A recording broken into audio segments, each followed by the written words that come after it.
네, 안녕하세요. 이영우입니다.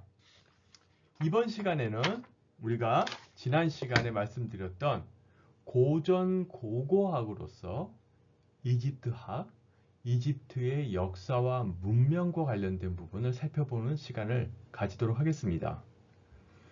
지난 시간에 우리가 인류학적 고고학,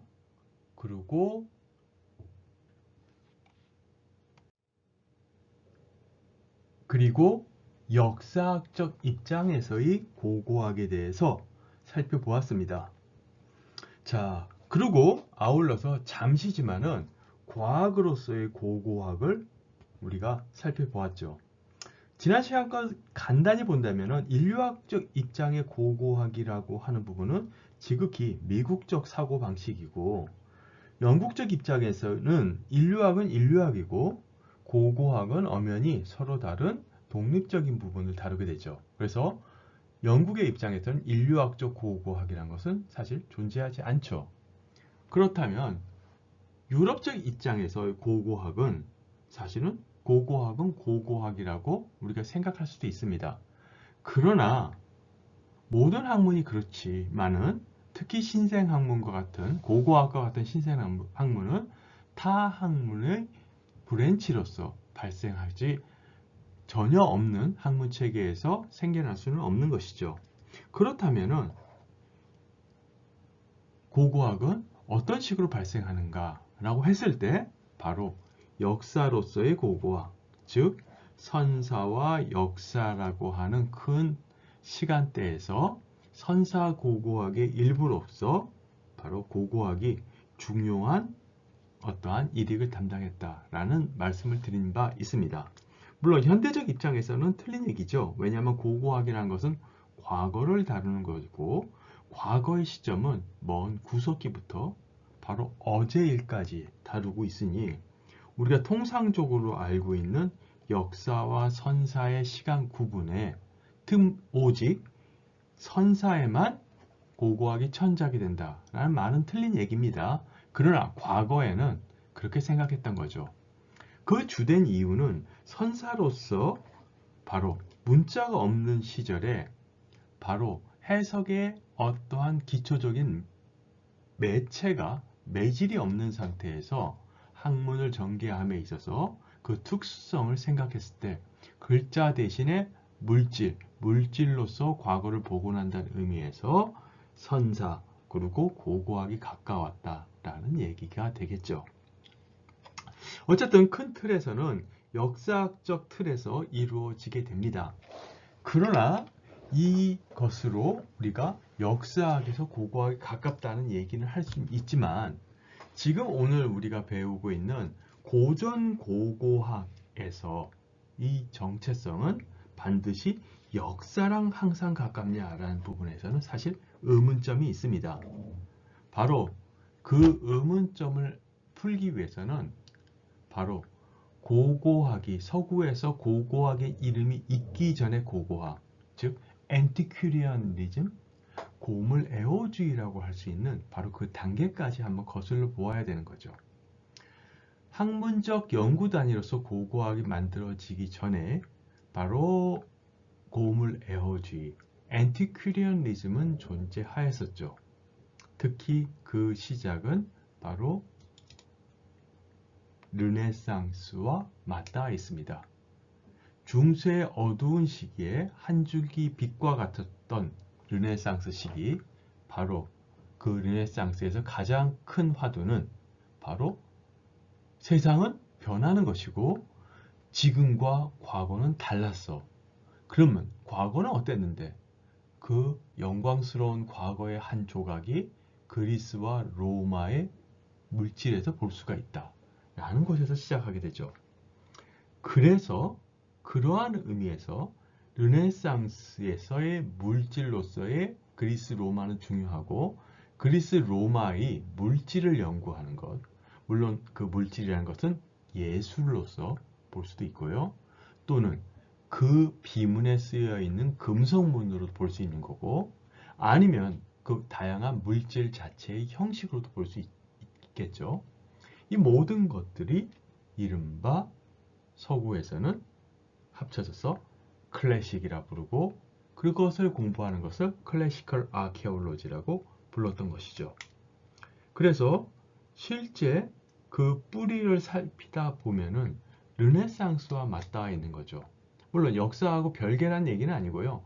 역사학적 입장도 들어가 있지만은 그 시대적 조류로서의 르네상스가 상당히 큰 기여를 했다라고 볼 수가 있는 것이죠. 자, 그런데 여기서 우리가 한 발 더 나아가 볼 필요가 있습니다. 그 고전 고고학, 클래시컬 아키오로지에서 주로 다루는 것은 그리스와 로마인데 그리스와 로마를 다루면서 아울러 궁금한 부분이 있는 거죠. 이 화려한 문명인 그리스 로마는 과연 어디서 시작되었을까? 어떻게 전개되었을까? 라는 부분에서 바로 이 즈음 1800년대, 1900년대 초반기에 중심적인 화두가 생겨납니다. 그 당시 1800년대 중후반까지만 하더라도 영국에서는 고고학이든 인류학이든 단선적인 진화론이 상당히 유행했습니다. 이것은 흔히 다윈의 진화설이 유행했기 때문이라고 하는데 사실은 딱히 그렇지가 않습니다. 다윈의 진화설은 단선적이지가 않죠. 다만 그 시대에 다윈의 진화설을 빗대서 변화를 생각했고 그 변화를 단선적으로 본 것이었죠. 아무튼 유행했습니다. 그래서 야만에서 문명으로 문화가 없는 상태에서 복합화된 문화로 문명이 없는 상태에서 문명이 있는 상태로 단선적인 진화를 생각하던 것이 그 당시의 시대 사조였었습니다. 이러한 시대 사조를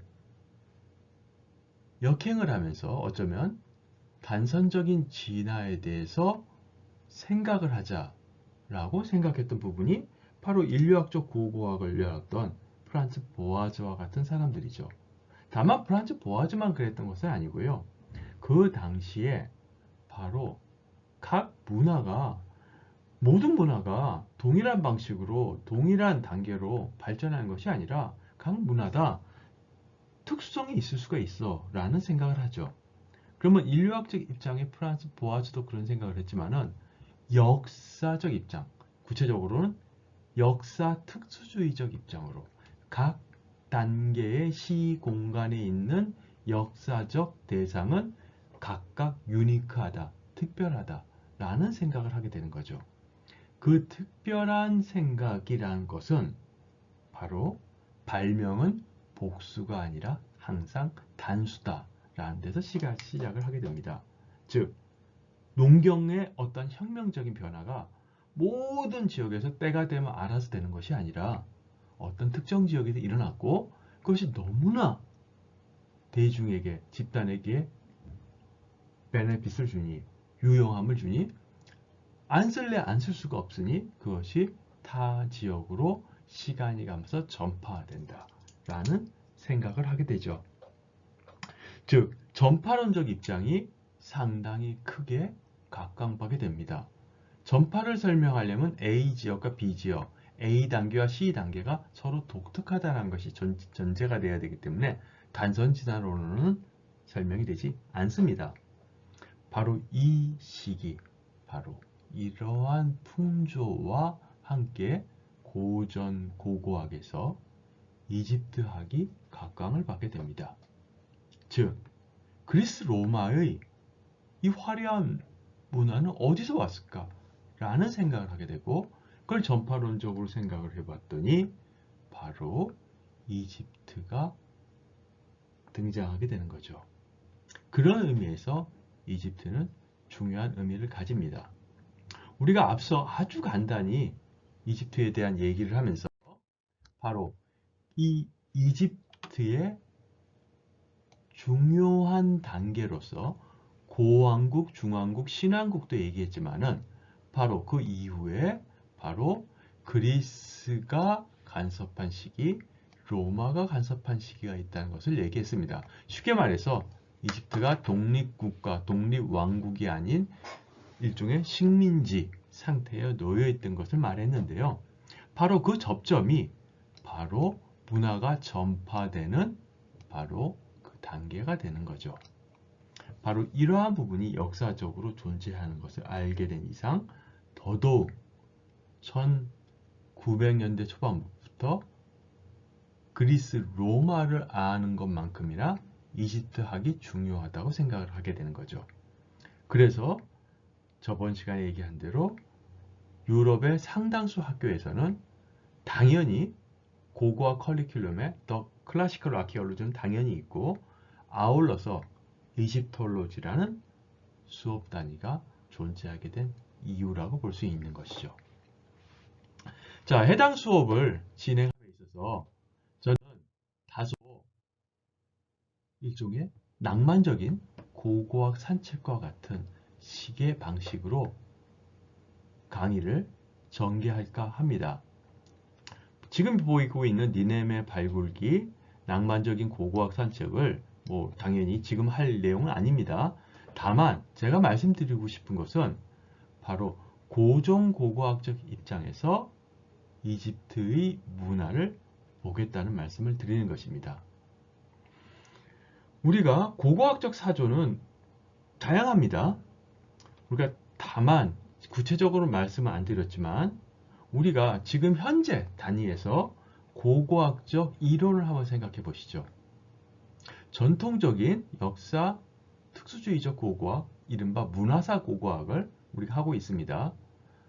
또한 신고고학적 입장에서 과정주의 고고학을 하고 있고 또는 후기 과정 고고학으로서 다양한 분야에 대한 연구를 하죠. 경관에 대한 연구를 하기도 하고 정치와 관련된 부분에서 고고학적 해석이 이루어지기도 하고 그 외에 구조주의적 입장, 철학적 구조주의적 입장에서도 설명이 되기도 하고 매우 다양한 방식으로 이루어지고 있습니다. 근데 어떠한 방식이 낫고 어떠한 방식이 틀리고 이것은 아니죠. 각각의 보는 방향마다 다 장점이 저는 있다고 봅니다. 다만 그 부분에서 어떤 부분은 보다 사변적이고 어떤 부분은 보다 철학적이고 어떤 부분은 보다 논리적이고 이런 정도가 다른 부위라고 생각을 합니다. 궁극적으로 모든 사조는 각각의 큰 도움을 준다고 저는 생각을 합니다. 그렇다면 고전고고학은 현재 입장에서 어떠한 도움을 주느냐 한다면 저는 하나의 키워드가 생각납니다. 제 식으로 해석하고 제가 공부했던 식으로 생각한다면 바로 따뜻함입니다. 그리고 무언가 낭만적이기도 하고요. 바로 그 당시 1800년대 말 1900년대 초에 바로 메소포타미아 또는 인더스가 될 수도 있겠고요. 지금 보이는 나일강도 될 수 있겠고요. 바로 이곳을 연구했던 초기 서구 탐구자들을 한번 생각해 보시죠. 그들에게는 매우 모든 것이 낯설기도 하지만 동시에 흥미롭고 또한 낭만적이고 그리고 흥분에 쌓여 있는 바로 그것이 바로 그 당시 풍조였습니다. 그리고 그것이 일종의 학풍으로서 그대로 남아있죠. 바로 이 부분을 생각하면서 어떠한 신고고학적으로는 수학적 계산에 의해서 또는 연역적으로 가설을 세우고 가설 검증하는 방식으로 또는 생물학적 진화에 빗대서 이런 식으로 전개하지 않을 겁니다. 고전적이고 따뜻하고 보다 낭만적인 부분으로 해당 그 당시 고전고고학의 사조식으로 이집트학을 한번 이집트의 문화 문명을 한번 살펴보는 시간을 가지고자 합니다. 자, 저번 시간 너무 간단히 지나가고 실제 내용을 보면서 설명드린 것이 아니라서 여러분들이 실제 소화하는데 좀 어려움이 있을 것 같아서 저번 시간에 했던 것은 중복이 되지만 그래도 간단히 살펴보면서 우리가 보도록 하겠습니다. 자, 지리와 환경에서 바로 이집트라고 한다면은 고대 이집트가 아니라 현재 이집트로 한다면은 바로 사막이 가장 연상이 되죠. 그만큼 사막만큼이나 그 사막에서 빛을 발하는 것이 바로 강, 나일강이라고 할 수 있죠. 현재의 모든 이집트의 국토는 바로 이 나일강과 사막의 어떠한 대칭과 관련되어 있다고 저는 생각을 합니다. 바로 이 부분을 이해하여야 고대 이집트도 우리가 충분히 이해할 수 있다고 볼 수가 있죠. 그래서 하나하나 우리가 한번 살펴보도록 하겠습니다. 일단 저번 시간에 얘기한 대로 이집트는 화려한 독립적인 문화와 문명을 나누었던 나라고, 그것은 바로 상고시대부터 공왕국, 중왕국, 신왕국으로 전개가 되었습니다. 그러나 그 이후 시기, 바로 이후 시기부터는 그리스와 로마의 또는 이슬람의 또는 제국주의 국가의 침탈을 받는 시간을 거칠 수밖에 없었던 거죠. 수천 년의 영광과 수천 년의 어려움이 공존하는 곳이 바로 고대 이집트와 현대 이집트의 역사라고 볼 수가 있습니다. 바로 이 시간대에서 이집트를 한번 살펴보도록 하겠습니다. 자, 이집트라고 했을 때 초기의 이집트의 연구는 바로 역사라고 하는 글을 썼던 헤로도토스부터 시작이 되죠. 그래서 이 헤로도토스의 역사로서 바로 그리스도 드러나지만, 왜냐하면 그리스 사람이었으니까. 그러나 사실은 이집트가 더 크게 드러나죠. 그리고 다행히도 그 헤로도토스가 썼던 역사 또는 사본들이, 주로 사본이 많이 발견되죠. 그 필사된 사본들이요. 그러한 사본들이 많이 발견되고 있기 때문에 현재도 그러한 이집트에 대한 면모를 우리가 쉽게 알 수 있는 부분들이 있습니다. 이는 마치 삼국시대를 갖다가 삼국시대 이후에 삼국사기와 삼국유사를 통해서 아는 거와 동일하다고 볼 수 있는 거죠. 자, 근데 여기까지는 고고학적 입장은 아니죠. 즉, 고고학적 물질 또는 고고학적 금성문을 보고 한 것이 아니라 고전적인 텍스트를 통해서 본 바로 고대사 입장이죠. 그 고대사 입장에서 본 것과 이후 고고학적 입장에서 본 것은 사실상 다른 부분이 상당히 많이 있습니다. 극단적으로 다른 사례를 본다면은 바로 고왕국 시대의 대부분의 헤로도토스와 같은 역사가의 포커스는 당연히 파라오 또는 파라오 주변에 있는 주요한 인물들의 모습이 포커스가 되죠.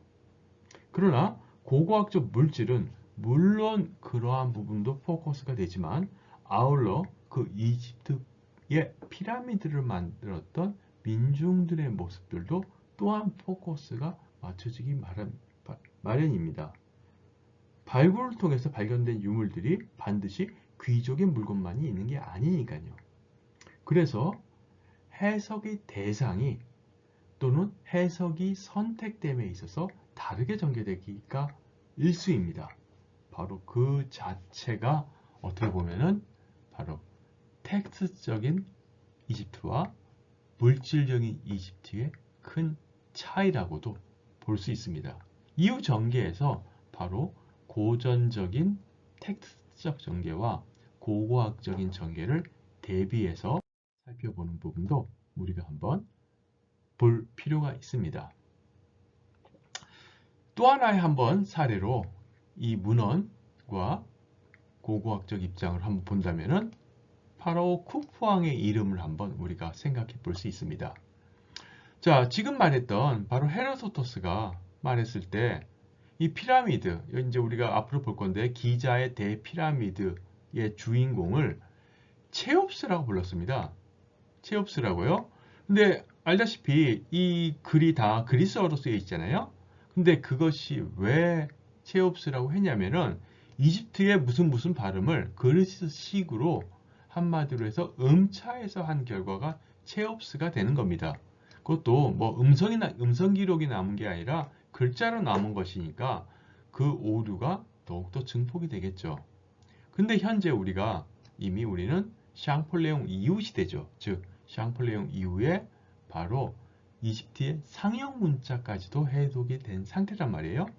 그리고 그 상형 문자를 살펴보니 이 파라오의 이름이 바로 상형 문자 원판에서는 쿠프로 확인되고 있는 거죠. 체옵스와 쿠프 너무나 다르지 않습니까? 바로 이러한 차이가 하나는 텍스트 중심, 다른 하나는 고고학 중심의 해석이죠. 그러면 지금 현재는 학계에서 어떤 식으로 발음하고 쓰고 있냐? 당연히 바로 쿠프로 부르고 있는 것이죠. 이러한 사례가 사실 굉장히 많습니다. 앞으로 더 살펴보도록 하겠습니다. 자, 아까 얘기하면서 이집트의 특징은 사막이라고 했고 그 사막의 콘트라스트가 되는 것이 바로 나일강이라고 얘기를 했습니다. 자, 나일강 자체의 모습을 보면은 바로 남북으로 북남으로 쭉 흐르고 있죠.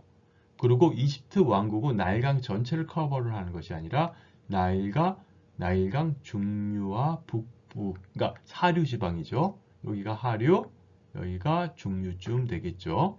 를 바로 해당하게 됐죠.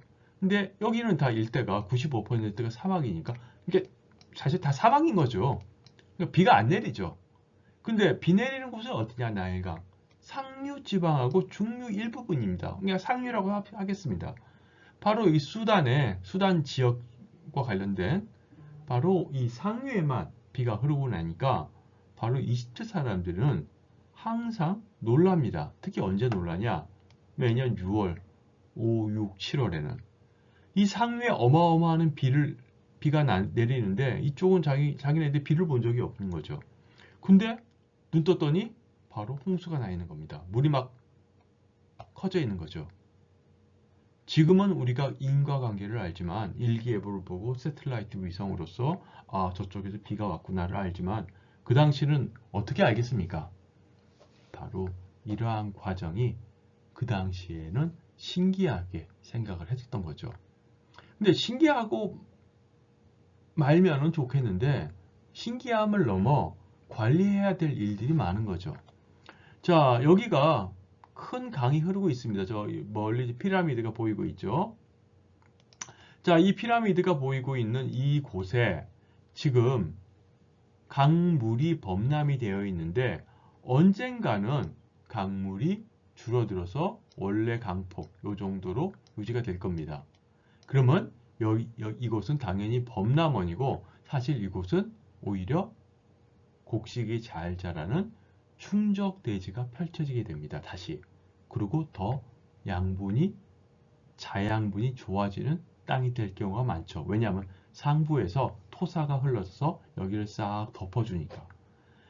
그것까진 좋은데 기존의 홍길동네, 갑돌이네, 을순이네 경계선이 다 무너지죠. 없어졌죠. 그러면 이것을 측량하고 이것을 분쟁을 조절할 수 있는 그런 도구나 또는 기관이 필요한 거죠. 바로 이 모든 것이 중앙 집권이 되었을 때 가능한 일이고 그래서 이집트는 상당히 중앙 집권적입니다. 자, 그리고 이집트의 경제활동과 관련된 부분이 사막과 광, 이 두 가지로 압축이 되다 보니까 굉장히 단순하면서 또한 압축적입니다. 즉, 계절에 따라서 비가 오냐 안 오냐, 강물이 부르냐 안 부르냐를 측정하고 대비하는 일을 하다 보니까 굉장히 중앙 집권적인 삶이 빨리 형성될 수 있는 요소가 됐었죠. 그래서 우리가 지금 이집트 공화국을 얘기하면서 사실 공화국 이전까지 한다면은 사실 우리 기준으로는 어마어마하죠. 단군 시대 그 이전부터 국가라는 것이 명명백백하게 존재한 거니까 바로 이 당시의 중앙 집권적인 모습을 우리가 좀 자세히 알 수가 있습니다. 자, 그래서 이집트 우리 얘기하면서 우리 하천 언제나 얘기하죠. 그리고 이 하천에 따라서 바로 그들의 국가의 모습도 이루어졌습니다. 상하로 나누어져서 이루어진다고 했고 그 구분은 바로 그 당시 고왕국이 통일되는 그 이전에도 분명히 존재했습니다. 그래서 하류의 하이집트, 북부지방이죠. 상류의 상이집트 중심으로 국가가 존재하였습니다. 그래서 이 하류 지방은 바로 현재의 나일 삼각주 지대까지 포함하고 과거의 수도의 이름은 멤피스입니다. 그리고 현재 이집트 수도인 카이로에서 얼마 멀지가 않죠. 그러면 상이집트의 수도는 어딜까요? 아마 연극이나 영화에서도 자주 등장하는 수도 이름인 테베죠. 그리고 현재는 룩소 또는 룩소르라고 부르고 있습니다. 바로 이 두 도시가 과거에도 아주 중요한 도시였고 현재도 주요한 도시로서의 활동을 하고 있습니다. 자, 이집트에서 우리가 몇몇 주요 지역들이 계속 나올 거니까 지역 이름은 조금 우리가 기억을 해야 되겠죠. 그래서 아까 지금 얘기한 대로 멤피스, 바로 현재의 이집트의 수도 카이로, 여기가 이집트 수도입니다. 바로 옆에 붙어 있죠. 그리고 바로 기자는 바로 우리가 피라미드 연구하는데 가장 중요한 곳이죠. 피라미드가 집중적으로 고왕국 때의 피라미드가 집중적으로 있는 곳이라고 볼 수가 있는 곳이죠. 룩소르는 아까 얘기한 대로 바로 상이집트의 수도가 되겠죠. 그리고 그 이름은 바로 고대에는 테베라고 불렀다고 했습니다. 자, 그리고요, 바로 넘어가서 어쩌면은 이 부분은 현대사하고도 연관이 되어 있다라고 볼 수 있는데 아부신벨이 현대사가 연결된 건 아닌데요. 이 아부신벨은 사실 도시라기보다는 이제 유적지입니다. 유적지 이름이. 다른 것은 카이로 같은 거, 기자나 카이로 같은 곳, 멤피스와 같은 곳은 이제 도시화가 됐기 때문에 우리가 도시 이퀄 유적지란 느낌이 있는데 이곳은 아부신벨은 유적지의 역할이 상당히 큽니다. 역사적으로 본다면은 람세스에 대해서 우리 살펴볼 건데 람세스가 일종의 그러니까 이집트 부흥을 이루었던 이집트 전반기는 아니었지만 이후에 부흥을 일으켰던 중요한 군주인데 이 사람이 신전을 세웠습니다. 그리고 이 신전에 세운 이유 중에 하나가 바로 이곳을 경계로 해서 바로 외부인과의 어떠한 차단 이런 의미도 있는 큰 어떠한 경계가 되는 사원을 세웠습니다. 이것이 바로 아부 신벨인데요. 지금 여기서 보면 이 모습이 람세스입니다. 자신의 람세스의 모습인데 실제는 람세스의 모습이 있지만 그 안은 신전입니다. 신을 모신 것입니다. 어쩌면 우리가 어떻게 보면 신을 갖다가 람세스가 거기 가드를 한다. 그런 해석보다는 신과 람세스를 거의 동일한 이퀄한 상태에 있는 모습이 아닐까라는 생각을 하는데 어쨌든 신전 자체는 바로 태양신을 모신 곳이라고 볼 수가 있죠. 자, 근데 여기는 왜 현대사에서 유명하냐 하면은 바로 이곳이 아수안 하이댐, 아수안댐이나 줄이지만 원래는 아수안 하이댐입니다. 아마 이집트의 현대의 이 토목공사 중에서는 가장 큰 공사였습니다. 바로 이 수몰 공사 때문에 이 유적이 수몰이 될 뻔했어요. 근데 그것을 우여곡절 끝에 막고 국제협력으로 이제 복원했습니다. 그래서 그러한 이유로 바로 현대사랑 연관이 있다라고 말씀을 드릴 수가 있겠습니다. 실제로 아수안댐을 보면은 이런 식으로 거대합니다. 거대한 모습으로 우리가 볼 수가 있겠죠. 그리고 이 거대한 댐 때문에 아수안 하이댐 때문에 이 부분이 일대가 다 수몰 지구가 될 뻔했었던 거고 일부는 됐죠. 많이 됐죠. 많이 됐는데 그 부분에 관련한 사진이라고 볼 수가 있겠습니다. 그 다음에 헬리오폴리스와 알렉산드리아를 얘기를 해야 되는데요.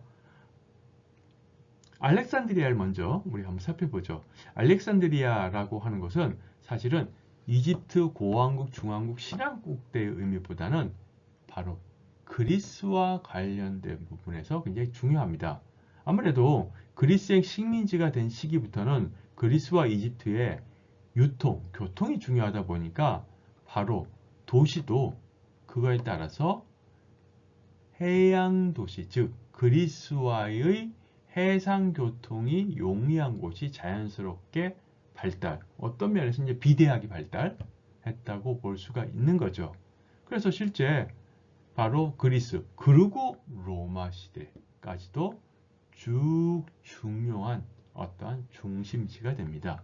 그래서 이른바 프톨레미우스 왕조 그 이후로 헬레니즘 문화의 중심지가 되고 있는 거죠. 그리고 여기 그 당시에 굉장히 큰 바로 등대가 있었습니다. 그 등대가 바로 상상도입니다. 이런 모습으로 존재를 했었습니다. 근데 뭐 지금은 이제 없어졌고요. 자, 근데 그 자리에는 바로 그 새로운 죄송합니다. 이곳 등대가 있던 곳은 더 이상 등대가 존재하지 않고 앞서 보았던 바로 살짝 사진, 바로 오른쪽 하단에 있었던 사진 기억나시죠? 바로 알렉산드리아 요새를 짓는데 그 자재가 사용되었다고 보고 있습니다. 자, 그리고 이 알렉산드리아에는 또 중요한 도서관이 있습니다. 물론 지금은 과거의 도서관의 모습은 전혀 없고 현재적 도서관만 남아있지만은 사실 바로 기원전 3세기 초에 바로 도서관이 바로 이 알렉산드리아에 위치하고 있죠. 어찌 보면 전 세계 최초의 도서관 중에 하나라고 볼 수가 있습니다. 태양신의 모습 우리가 한번 얘기를 드릴 수가 있겠는데요. 태양과 파라오는 불가분의 관계에 있죠. 태양신 또는 라라고 쓰기도 하고요. 시기에 따라서 레라고 쓰기도 합니다. 근데 사뭇 이것이 의미가 살짝 달라집니다. 왜냐하면 태양신이란 존재와 파라오의 존재와의 관계가 항상 동일하진 않습니다. 어떨 때는 위아래의 관계일 때도 있고 어떨 때는 동격인 관계로 변하기도 하고 그거에 따라서 라, 레 등으로 발음이 달라지고 어떻게 보면 설정이 달라지고 있기도 하는 것이죠. 상형 문자로서 바로 태양신의 모습은 바로 이런 모습으로 표현이 되고 있습니다. 자, 태양력과 그 다음에 태음력에 대한 얘기, 이것은 저번 시간에 했으니까 굳이 다시 할 필요는 없겠죠. 넘어가도록 하겠습니다. 그리고 배에 대한 얘기도 이미 했으니까 지나가도록 하겠습니다. 신에 대한 부분도 굳이 할 필요가 없으니까 여러분들이 한번 보고 넘어가도록 하면 되겠습니다. 자, 지금 우리가 전반적으로 할 부분이 이집트의 어떠한 고왕국 전체를 다 하긴 힘들겠고 아무래도 고왕국 위주로 우리가 할 건데요. 고왕국에서 집중적으로 살펴볼 부분이 바로 1, 6 왕조 부분이죠. 그리고 사실은 고고학적인 의미에서 중요한 부분은 전환적 시기죠. 즉 어떠한 사회가 변화했을 때 그 변화 자체를 볼 때 그 기존 사회의 정체성을 이해할 수 있기 때문에 바로 변화를 보기 위해서 제1중간기와 그 다음에 이후에 바로 그 변화된 모습이 나타나는 중앙국까지 한번 살펴보는 것이 어떨까라는 생각을 합니다. 자, 그러면 일단 고왕국부터 보도록 하겠습니다. 화려한 기자의 피라미드의 세계가 바로 고왕국이라고 볼 수가 있죠. 진정한 통일왕국이고 주변을 모두 복속시킨 바로 노예 중심 경제의 바로 모습이 바로 이집트에서 나타나죠. 그 최초의 파라오는 누구인가? 라고 하는 것은 항상 주로 등장을 합니다. 자, 문화원으로도 나타나기도 하고 유물로도 설명이 되고도 있습니다. 자, 우리가 이집트에 대해서 다룬 역사가들은 의외로 꽤 많습니다. 그래서 앞서 다룬 그리스의 역사가 가 한두 명이 아닐 건데 후대 이집트사가 중에서 마네토 같은 경우에는 바로 메네스란 이름보다는 메니 이런 부분에 대한 관련된 내용들이 많이 있습니다.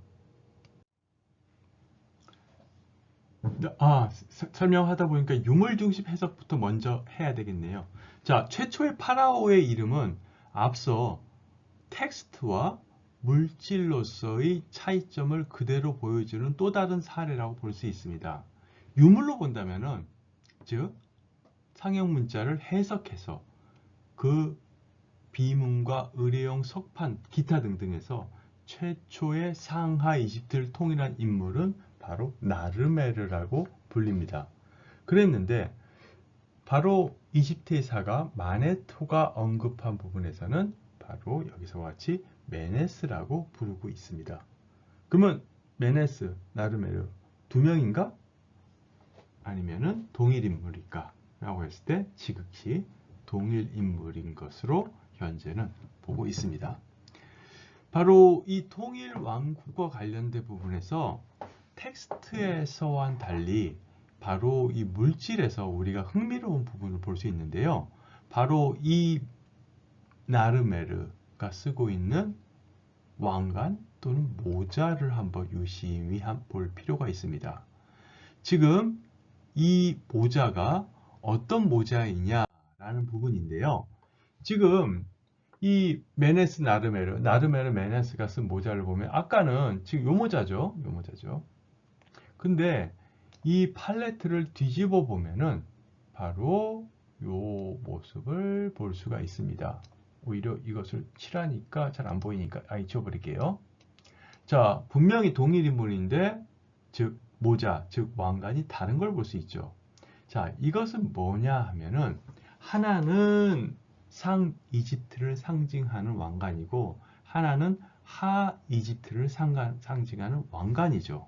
즉 여기와 같이 어퍼 이집트, 즉 하 이집트를 상관하는 것은 바로 이러한 식의 꽃갈콘 같은 거고, 그 다음에 바로 로어 이집트, 상 이집트를 거기 상징하는 것은 이런 식의 모자입니다.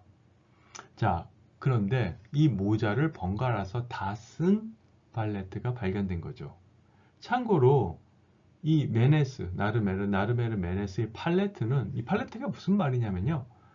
얼굴 화장하는 화장판입니다. 이 화장판에다가 안료를 개어 가지고 얼굴에다가 화장을 하는 것인데 실제 보면 파라오의 모습도 보면 눈 화장 이렇게 했잖아요. 바로 그 눈 화장하는 화장판입니다.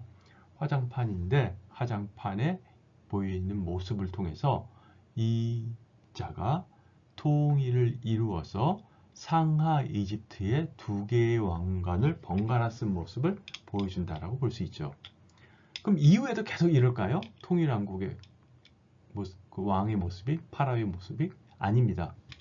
상당수는 이런 식으로 겹쳐서 쓴 모습을 보여주고도 있습니다. 그래서 이걸 이중왕관이라고 또는 이렇게 부르기도 하죠. 자, 이러한 상하를 통일한 이 이집트에서 파라오의 존재는 급상승합니다. 그 존재가 급상승한다는 말은 뭐냐면은 단순한 국가의 통수권자로서의 왕이 아니라 즉 정치적인 권력에 그치지 않고 일종의 자연 질서 그 위에 종교적 우주적 권위까지도 모든 것을 통섭하는 사람으로 나오게 됩니다. 즉 이승에서는 파라오가 태양신, 태양은 주로 이제 이승, 현실을 주로 다루게 되죠. 다루는 신이죠. 태양신의 아들로서 나일강을 범람하거나 농업의 풍요 이런 것을 관련하는 이러한 모습으로 됩니다. 즉 살아있는 파라오는 호루스로서 세상의 질서를 유지하는 모습을 봅니다. 주로 태양신 라의 아들이 호루스로 나타나고 있기 때문에 파라오는 태양신 라의 아들이라고 할 수가 있겠죠. 그런데 파라오가 죽었다. 그러면 어떻게 되냐 하면 오시리스와 동일시된다고 합니다.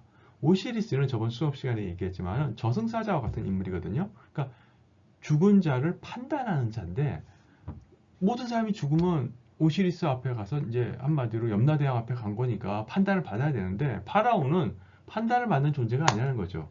오시리스와 동일시된다 라고 얘기를 합니다. 근데 지금 제가 이런 식으로 설명을 하지만 이것도 고왕국, 중왕국, 신왕국이 그 자체가 수천 년이잖아요. 그리고 그 집단의 이합집산도 다양하고, 그러다 보니까 이러한 종교적인 해석도 계속 달라집니다. 딱 고착되어 있는 게 아닙니다. 참고로 고왕국 때 특히 그랬다, 이런 말씀을 드리고자 합니다.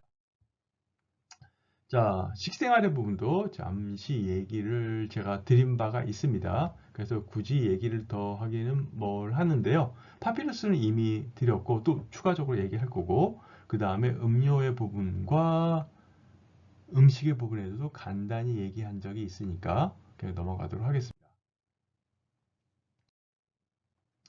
자, 근데 맥주와 관련된 부분 한 가지를 한번 얘기를 드려보죠. 요거는 뭐 얘기를 드린 적이 없으니까요.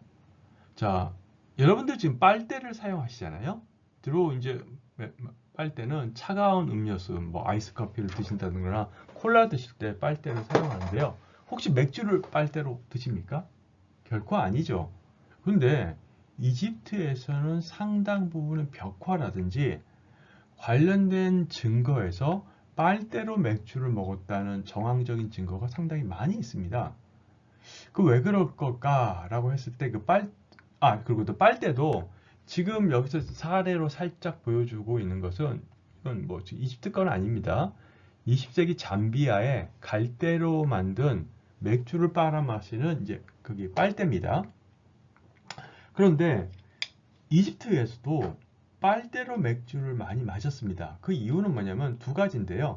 그 당시 썼던 이유가 맥주 자체가 기본적으로 우리가 뭐 파인트를 먹든지 아니면 맥주 글라스를 사용해서 나누어 먹어야 되는데, 글라스 자체가 굉장히 고가고 희소 가치가 있고 또 번거롭고 무겁죠.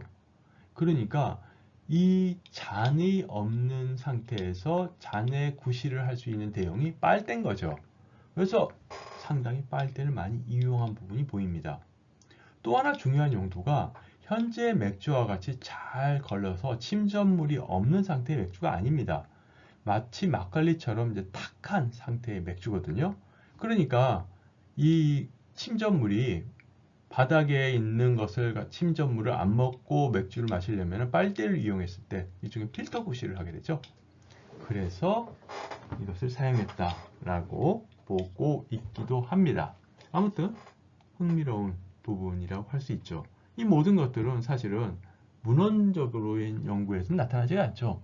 고고학적인 연구를 통해서 파악된 내용이라고 볼 수가 있습니다. 자, 이제 피라미드가 이제 등장합니다. 나르메르는 메네스 시대부터 뚝딱 피라미드가 된 건 아니었지만은 거의 곧바로 본격적인 피라미드가 만들어지게 됩니다. 바로 고왕국의 제1, 2, 3왕조에 와서 특히 이러한 모습이 나타나는데요. 자, 그 당시 중요한 인물로 파라오도 파라오지만 파라오보다 더 유명한 사람이 바로 제세르 파라오 시절의 유명한 제상 이모테비란 분이 있습니다. 일종의 우리로 말하면 장영실급 사람이라고 얘기하는 것이 좋을 것 같은데요. 이집트 역사에서 상당히 많이 등장하시는 분입니다. 이쪽에 장영실 또는 이탈리아의 레오나르도 다빈치 정도로 다재다능하죠. 천문학자이기도 하고 건축가이기도 하고 작가 또는 의사로서 다양한 업적을 굉장히 많이 남겼습니다. 그 중에 건축가로서 큰 위협은 바로 피라미드입니다. 이집트에서는 이 고왕국 그 이전부터 또 고왕국 초기에는 어떤 식으로 무덤을 만드냐 하면은 피라미드는 아니지만은 이러한 식의 유사한 피라미드 형태로 돌을 쌓아서 무덤을 조성하는 부분은 사실 일단 있었습니다. 그러나 이렇게 어마어마하게 거대한 피라미드 형식을 만드는 일은 사실은 없었는데 바로 그 부분을 최초로 도입을 합니다. 그래서 그가 그 당시에 기자가 아닙니다. 사카라에 이 스텝 피라미드를 만들게 됩니다. 그래서 이 스텝 피라미드를 만들면서 바로 이 왕이 절대 왕권이 바로 아까 얘기한 대로 현세만 다스리는 게 아니라 죽은 후도 다스리는 분이 바로 파라오이기 때문에 그 분에 대한 위협을 멀리서도 볼 수 있게 하는 바로 그러한 용도로서 높은 높이의 피라미드를 짓지 않았을까라는 생각을 합니다. 그리고 그 짓는 데 있어서 구조상 가장 안전한 방법이 스텝이죠. 계단이 있으면은 계단식으로 지으면 여기서 작업해서 위도 올릴 수 있고 이 발판 위에서 또 하나 위로 올릴 수 있고 또 하나 올릴 수가 있으니까 바로 스텝식의 작업 방식이 안전하고 효율적이었던 것이 아닌가라고 이렇게 말을 남기기도 합니다. 자, 스텝 피라미드에 보면은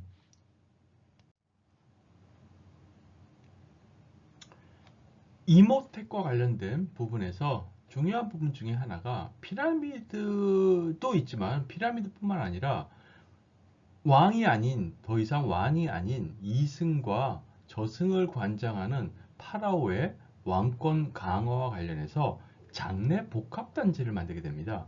즉 앞으로 우리가 나중에 볼 기자의 피라미드도 피라미드만이 중요한 게 아니고요.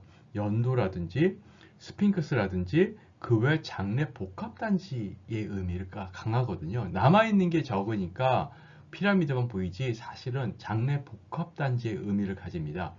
그것을 바로 이 사카라 최초의 스텝 피라미드에 있는 곳에 만들었다는데 큰 의미가 있습니다. 아무튼 큰 진전이 있었던 거죠. 기존하고 달리. 기존에 아까 얘기한 대로 작은 형태의 어떠한 돌을 쌓아서 이것을 갖다가 마스타바라고 부르는데요. 이런 식으로 해서 매장을 하는 그런 양식에서 굉장히 커진 피라미드 상태로 해서 매장을 했을 때 위험도 위험이고 멀리서도 잘 보이지만은 그 어마어마한 돌 더미 속에서 설마 도굴이 될 건가 라는 생각을 했다고 합니다. 물론 그 당시 엄중한 시절에는 도굴이 안 당했죠. 그러나 이후 중왕국 또는 중왕국 이전에 이미 중간기 때 갔을 때는 도굴이 됩니다. 그리고 실제 도굴이 거의 다 됐습니다. 그래서 결국 도굴 없는 피라미드는 사실 거의 없다고 해도 과언이 아닙니다. 아직까지는 이제 피라미드가 아닙니다. 스텝 피라미드입니다. 그러나 이후부터는 이제 피라미드가 하나하나 만들어지게 되는데요. 어쨌든 장내 복합단지로서 이러한 피라미드를 만들면서 바로 어떤 식의 방들과 유물이 존재했는지에 대해서 추가적인 고고학적 조사가 꾸준하게 이루어졌습니다. 그래서 도굴이 됐으니까 유물이 적을 거 아니냐라고 생각하는데 아직도 상당히 많은 유물들이 존재합니다. 참고로 이 동쪽 터널 일부에서는 약 4천여 점의 석재 용기가 발견되기도 했다고 합니다. 전형적인 피라미드로 본다면 기자의 3명의 파라오, 3명의 왕의 이름을 따서 쿠프왕, 카프레, 멘카우레 세 파라오의 피라미드가 있죠. 아까 말씀드린 대로 이 피라미드 이외에도 장내 복합단지니까 다양한 구조물 그리고 소형의 피라미드들도 많이 있습니다. 기타 등등 다양한 모습이 조성이 되어 있는 것을 볼 수가 있습니다. 그리고 참고로 이러한 모든 부분은 나일강 서쪽에 조성되어 있는 것을 우리는 알 수가 있습니다. 즉 삶의 땅은 동쪽이라면 죽음의 땅은 서쪽 이런 공식이 공왕국 때 꾸준히 적용이 됐었던 것이죠. 스핑크스는 고왕국 때부터 이제 등장을 합니다. 자, 스핑크스 하면 워낙 기자의 피라미드 앞에 지키고 있는 이 스핑크스가 유명하니까 어마어마하게 큰 스핑크스만 생각하는데, 물론 어마어마하게 큰 스핑크스도 있지만은 실제로는 작은 스핑크스가 의외로 굉장히 많습니다. 이것은 실제 고분 내에 실내 소형으로 만들어진 스핑크스가 오히려 더 많이 존재합니다. 스핑크스는 아시다시피 사자의 몸에 인간의 머리를 이렇게 결합한 거잖아요. 사실 이 부분뿐만 아니라 이렇게 이집트에서 본다면 기존의 룰과 형식을 합쳐서 새로운 어떤 창조적인 존재를 만드는 것은 신의 캐릭터 또는 신의 상형 문자에서도 흔히 나타나죠. 매의 머리를 단 또는 자칼의 머리를 가진 사람 뭐 등등의 이런 모습들이 항상 많이 보이게 되는데요. 사실 이것이 상당히 의미가 있습니다. 무슨 말이냐면은 우리가 시간을 조금 바꿔서 수천 년 전이 아니라 수만 년 전으로 간다면은 바로 이러한 식의 창조, 기존에 공고하게 있던 것을 합쳐서 전혀 새로운 것을 만드는 바로 크리에이티브한 일, 창조를 한다는 것은 사실은 인류 역사에서 그 역사가 사실 짧습니다. 근데 이것을 아주 본격적으로 종교의 대상으로서, 그리고 온 그 당시 뭐 국민국가가 아니라 국민이라고 말은 못하겠지만 그 당시 집단인의 공통적인 정체성의 일부로서 만든다는 것은 사실은 굉장히 특별한 일이라고 저는 생각을 합니다. 바로 그런 의미에서 스핑크스가 어떠면 의미가 있다고 봅니다. 뭐 구체적으로 이것이 파라오의 신성을 강조하고 태양신 레와 호루시 레의 뭐 개념으로 사용했다, 이런 부분도 뭐 얘기가 될 수 있지만은 사실 그거보다는 바로 이 창조성이라는 부분이 상당히 의미가 있지 않나라는 생각을 하게 됩니다. 그리고 이러한 창조성은 이후 그리스와 로마로 이어지면서 신화와 신들, 다신 이런 부분으로 쭉 그 캐릭터가 이어지게 되는 것이죠. 스네프르 왕으로 이제 가도록 하겠습니다. 자, 근데 여기서 기자의 피라미드를 살짝 봤는데 그거와 대비되는 모습을 볼 수 있죠. 바로 스네프르는 제4대의 초대 피라미드입니다. 파라오입니다. 흔히 이제 정복왕이라고 불리는 사람인데, 이분은 최소 5개의 피라미드를 건설을 지시한 걸로 알려져 있어요. 근데 지금 남아있는 것은 3개의 피라미드가 남아있습니다. 첫 번째 남아있는 것이 메이둠이라고 한 도시에 바로 무너진 피라미드라고 하는 피라미드입니다. 실제 이 피라미드를 보면은 이제 모습입니다. 바로 이런 식으로, 원래 모습은 이런 식으로 있었을 것 같은데 이 외피가 다 날아가고 코어 중심부만 남아있는 모습을 볼 수가 있죠. 한마디로 붕괴가 된 거죠. 그러니까 뭐 애초에 구조적인 문제로 완공을 했는데 외피가 이제 풍상에 쉽게 떨어져 나간 모습을 보여주고 있는 거죠. 원래 피라미드라면 이렇게 매끈해야 되는데 그 매끈한 모습이 완전히 무너져 버린 것을 볼 수가 있습니다. 아마 전형적인 피라미드로 가는 과정이 바로 하루아침에 뚝딱 된 게 아니란 것을 보여주는 모습이라 볼 수 있죠. 이것이 그 당시에 무너져서 그런지 아니면 이후에 무너졌는지 모르지만 아무튼 스네프르는 새로운 피라미드를 또 명령을 합니다. 근데 어떤 피라미드는 그 당시 스네프르 왕의 명령을 받아서 지은 것 중에서 이런 식으로 굴절된 피라미드도 만들어졌습니다. 이것도 이제 다슈르에, 기자가 아니고 다슈르에 만들어졌는데 뭐 실패를 한 건가? 또는 어떤 의도적인 변화 양식인가? 잘 모릅니다. 그래서 일단 거기 그 내부 구조도 다 잘 되어 있고 이런 식으로 내부 구조도 만들어져서 실제 완제품으로 사용이 되는 피라미드와 같은데, 아무튼 이러한 모습을 보여주고 있습니다. 그리고 마지막으로 본다면은 와, 이제는 완벽한 진짜 기자의 피라미드와 같은 완성형을 드디어 볼 수가 있죠.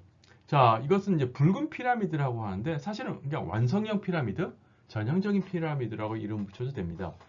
이거 사실 이런 식으로 붉은색은 아닙니다. 다만 좀 붉은색을 이게 다시 돌 색깔이 붉은색을 써서 붉은 피라미드인데 이런 식으로 보이진 않고 이것은 뭐 석양이 질 때라든지 뭐 그렇게 해서 찍은 사진으로 생각이 되는데 지나치게 이렇게 붉게 보이는데요. 아무튼 붉은 피라미드라고 하는 것은 이제 완전한 진정한 피라미드. 이 각도가 찌그러지지도 않고 깨지지도 않고 스무스하게 내려가는 모습을 보여주고 있죠.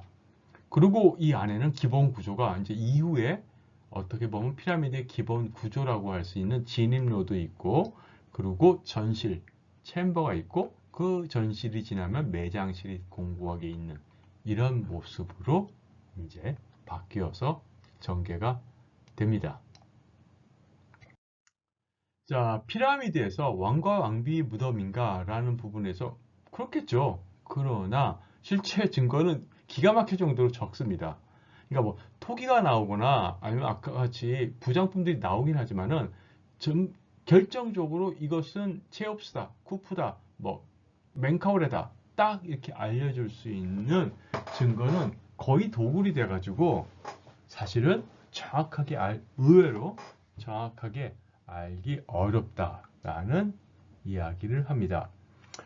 그리고 고고학적으로 본다면은 흥미로운 사실 중에 하나인데요. 저도 요 이집트학을 전공을 한 건 아니라서 자세히 모르지만은 바로 이 부분입니다. 학자들 간의 논쟁에서 문헌 연구자들하고 상반된 부분이 바로 이집트는 수많은 전쟁을 통해서 정복을 했고 정복을 통해서 많은 노예를 데려왔고 그렇습니다. 그리고 노예 경제로서 경제를 일으켰고 또한 피라미드도 그런 식으로 지어졌다라고 하는 것이 일반적인 사실인데 실제 고고학적 사례로서 발굴장 주변에 사람들의 삶을 보면은 노예 삶이 아니고 상당히 자유로운 삶이 엿보입니다. 그들 집의 구획을 본다든지 아니면 그들이 먹었던 식량이라든지 그런 여러 가지 흔적에서 일상 노동자가 월급 따박따박 받으면서 생활했던 모습들이 보이거든요. 바로 이러한 부분을 본다면은 이들이 과연 노예 경제인가? 라고 했을 때 큰 퀘스천이 붙습니다. 바로 문헌과 고고학의 차이가 여기서도 또한 드러난다고 볼 수가 있죠. 자, 장래 복합단지로서 피라미드라고 했는데 그 완성형은 바로 이제 기자에서 나타나죠. 피라미드의 수호신이라고 할 수 있는 우리 스핑크스가 바로 여기에 놓여 있고 그 다음에 가장 큰 피라미드, 대피라미드, 그 다음에 점점 작아지는 피라미드의 모습을 보여주고 있습니다. 세대별로 첫 번째, 두 번째, 세 번째 바로 파라오의 모습을 보여주고 있는데 첫 번째 게 제일 큰 쿠프 피라미드입니다. 체옵스, 쿠프 체옵스 가장 크죠. 미라 아까 말한 대로 발견되지 않았죠. 근데 석관이 무거우니까 석관을 못 가져갔죠. 그래서 석관은 남아있게 됩니다.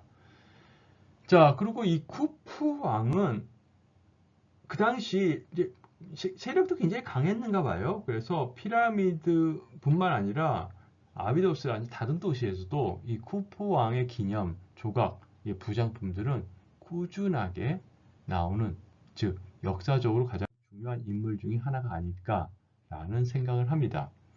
가장 유명하고 가장 크다 보니까 많은 이제 연구 대상이 된 게 바로 기자의 피라미드 중에서 바로 쿠프 거죠. 자, 쿠프 체옵스 거에 보면은 구조가 이렇게 되어 있습니다.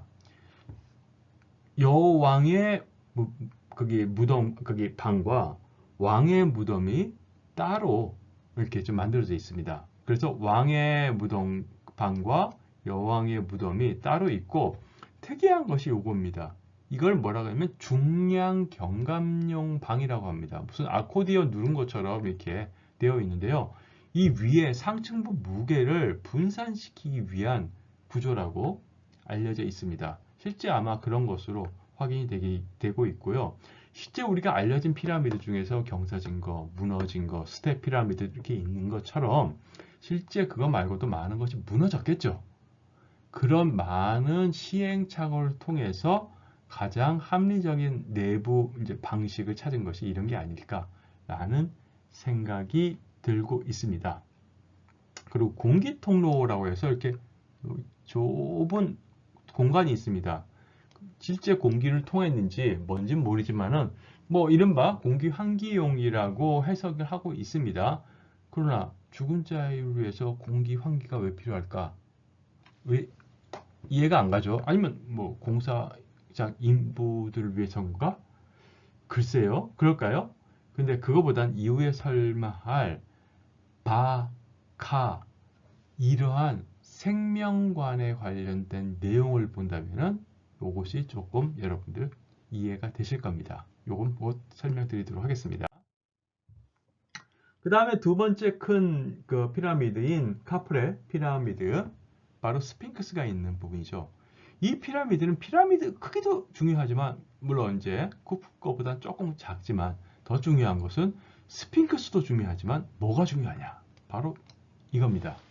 즉, 이 주인공이 누구다를 확실히 알 수 있는 증거, 시신은 없지만은 바로 이 카프레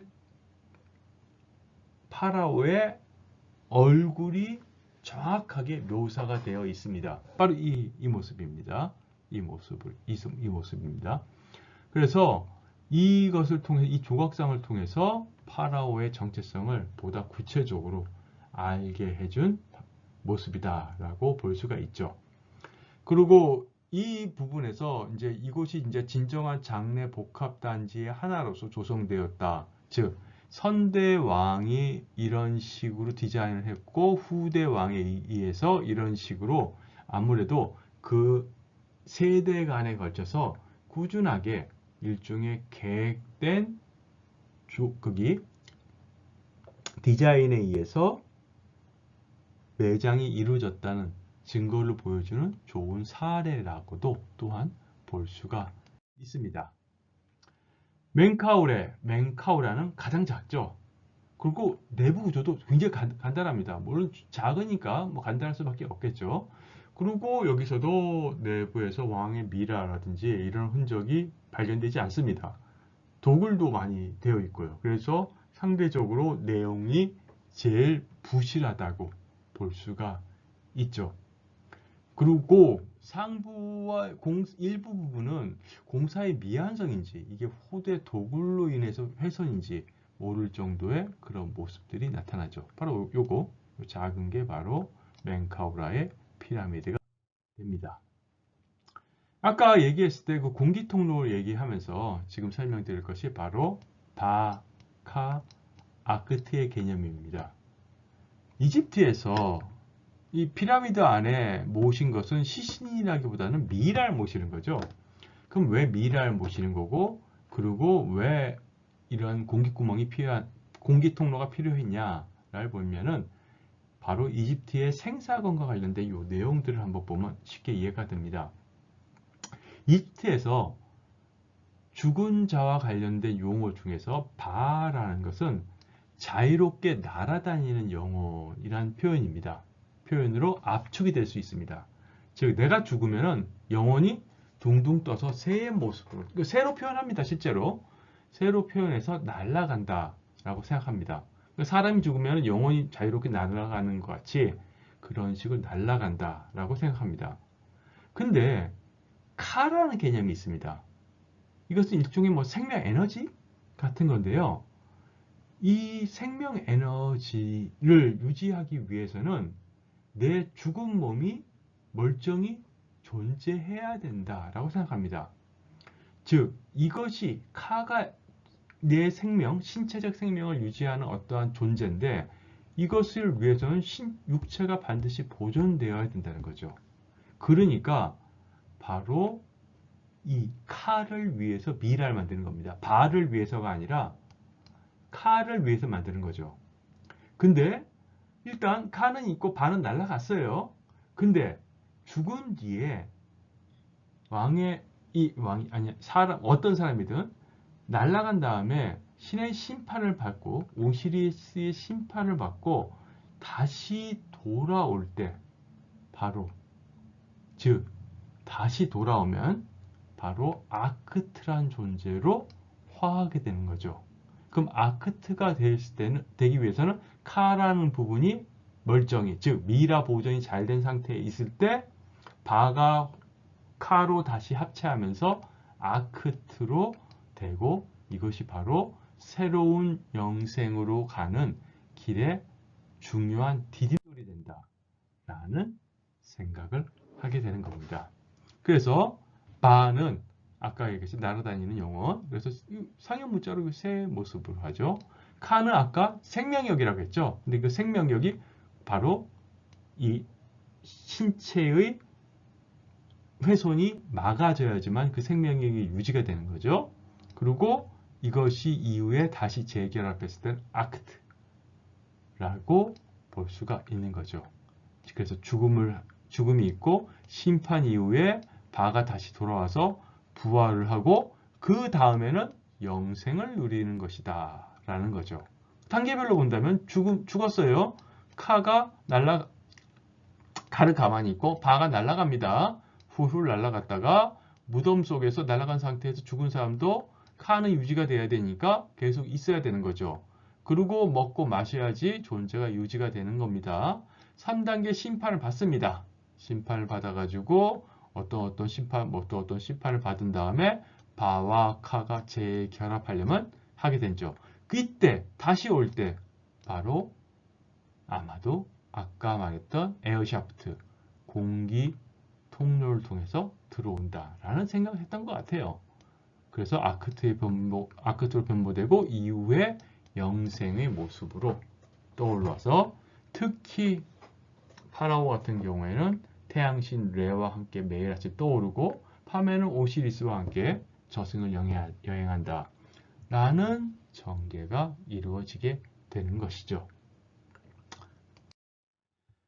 자, 그래서 미라는 중요하다라고 얘기할 수 있죠. 그래서 미라의 제조 과정 같은 경우에는 이것은 이제 귀족층 그 이상 왕에 해당되는 경우에 이러한 시퀀스가 유지가 됩니다. 뇌라든지 내장을 제거한 이후에 이제 방부 처리를 하게 되죠.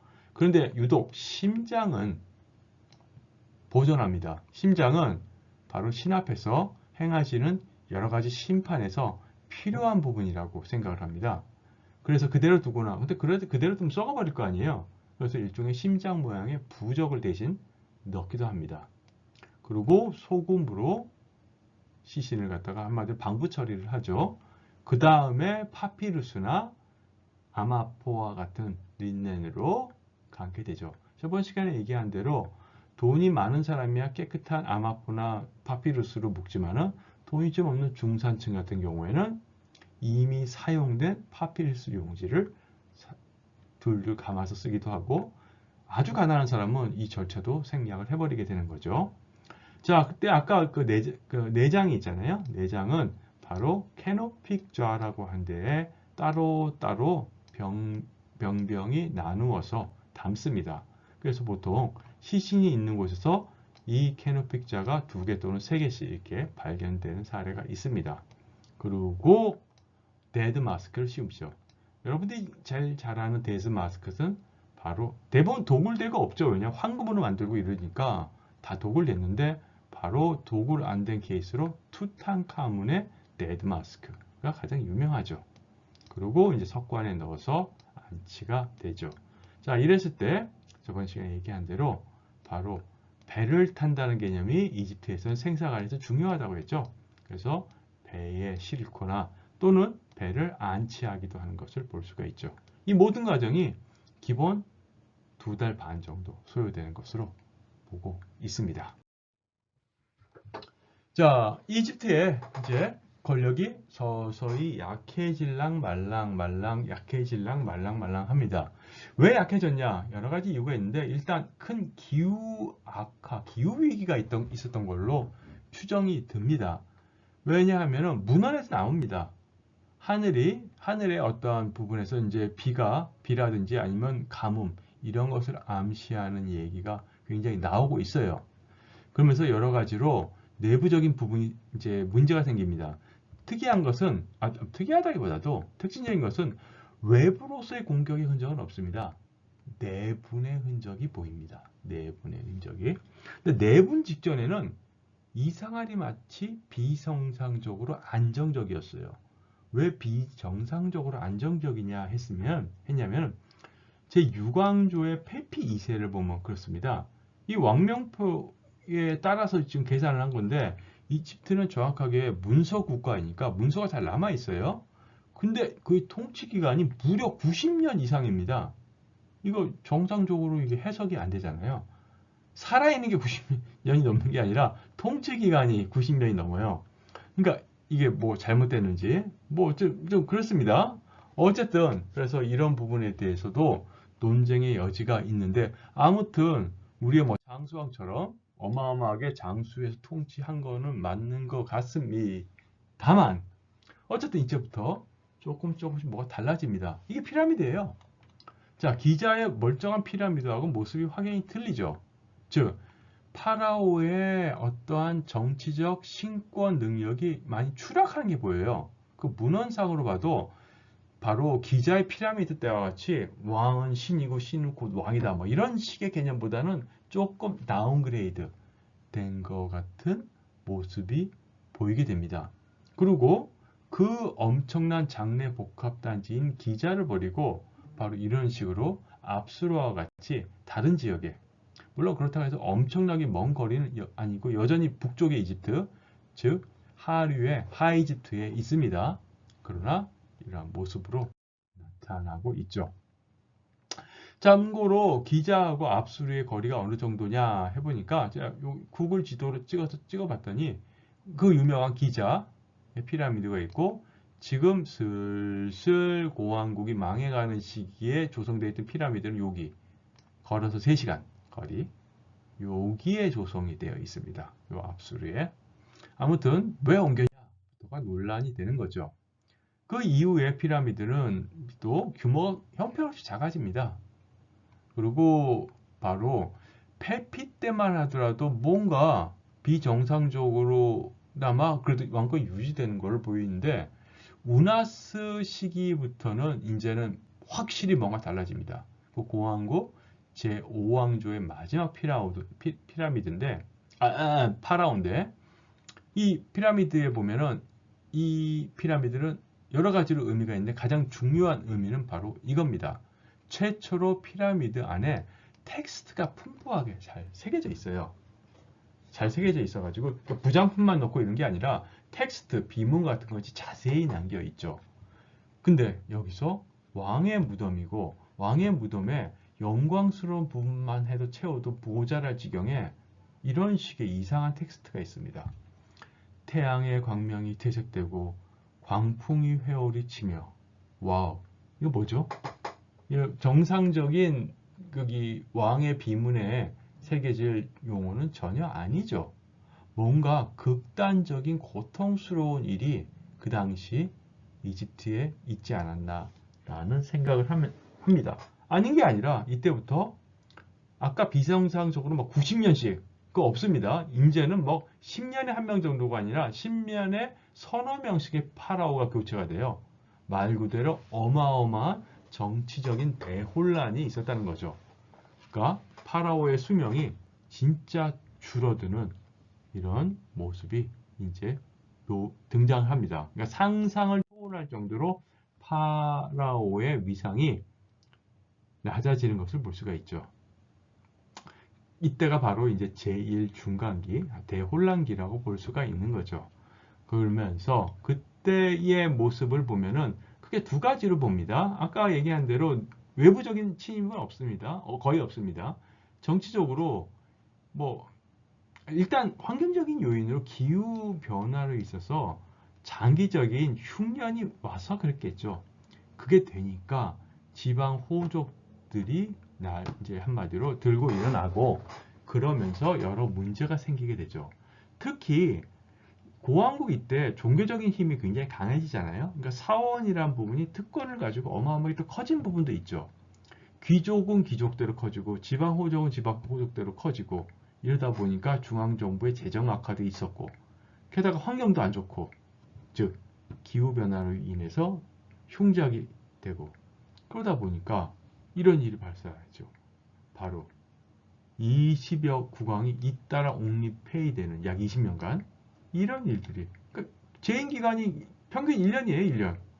바로 이런 모습이 보이게 되는 거죠. 이러면서 제1중간기의 모습이 나타나죠. 아까 언급했던 그리스의 역사가 바로 마네토가 바로 이 칠왕조를 이런 식으로 표현합니다. 70여 왕이 하루 만에 통제했다. 설마 그러지는 않겠지만은 극단적으로 이런 식으로 어마어마한 혼란기를 묘사했다고 볼 수 있죠. 제가 그리스인의 역사가라고 하는데 그리스인이나 마찬가지라고 볼 수도 있겠죠. 왜냐하면은 이 사람은 이집트인이긴 하지만 이집트의 사제라고는 하지만 사제고 역사가이지만은 언제 기술을 했냐면은 그리스 침략기에 이 사람이 썼거든요. 그리고 그것을 바로 또한 그 당시에 이집트의 민용 문자가 있었습니다. 근데 이집트 민용 문자를 쓴 것이 아니라 바로 자신을 통치한 그리스의 그리스어로 집필이 됐습니다. 그래서 이 부분에 대한 해석에서 어떤 시각 이런 것도 살짝 엿보인다라고 볼 수가 있습니다. 자, 제2의 중간기의 대혼란기는 고고학적으로도 여러 증거들이 보입니다. 그 중에 하나가 극단적으로 보이는 것 중에 하나가 이 모습입니다. 자, 전형적인 이집트인의 모습하면 보통 이런 모습입니다. 즉, 북아프리카인이잖아요. 그러니까 우리가 아는 아프리카 흑인의 모습하고는 다릅니다. 근데 지금 인형은 전혀 이집트인이라고 볼 수 없죠. 근데 이 인형이 등장하는 거죠. 이것은 어디냐? 지금 이집트의 젖줄인 나일강 최상류에 있는 수단이라든지 그 당시에 이제 누비아라고 불렀던 바로 용병이죠. 즉 자국의 경제 상황도 안 좋지만은 정치 상황도 안 좋고 왕권이 흔들리다 보니까 왕을 보호하기 위해서 사병을 쓰고 그것도 해외에 원정된 사병을 쓴 것으로 추정이 되는 거죠. 그만큼 사정이 안 좋은 거죠. 언제든지 하나의 정권이 무너질 때는 이런 일들이 발생을 하죠. 구한 말에 한 국가의 정권이 약해졌을 때 외부의 힘을 빌리기 위해서 일본이 강세하면 러시아 공사가 안에다 힘을 빌리다든가 아니면 우리의 어려운 점을 타국에 호소한 일들이 있었던 것처럼 바로 그런 모습이 바로 제1중간기의 모습이라고 볼 수 있죠. 그리고 일부 거기 유골에서도 폭력으로 희생된 모습들도 상당히 많이 발견되는 것이 바로 이 당시의 모습이라고 볼 수 있습니다. 자, 오늘은 여기까지 하도록 하겠습니다. 자, 지금까지 들어주시느라고 감사하고요. 그리고 앞으로 다음 시간에 이어질 다양한 발표 잘 준비하셔가지고 자신에게도 도움되고 남에게도 도움되는 발표를 해주시면 고맙겠습니다. 감사합니다.